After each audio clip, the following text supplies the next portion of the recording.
You see, success is all about what I've done for myself and my family, and I want you to do well for yourself, I want you to do well for your family. But there's a whole nother level to live on, and that's the level of significance. And significance is what I do to add value and help others.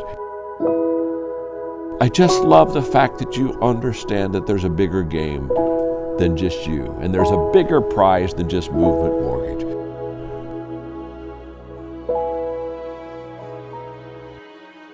We're going to expose what you're doing all over America.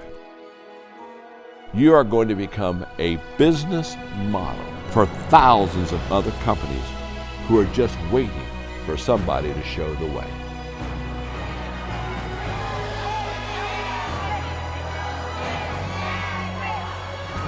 I'll tell you, there's a significant difference here in success and significance.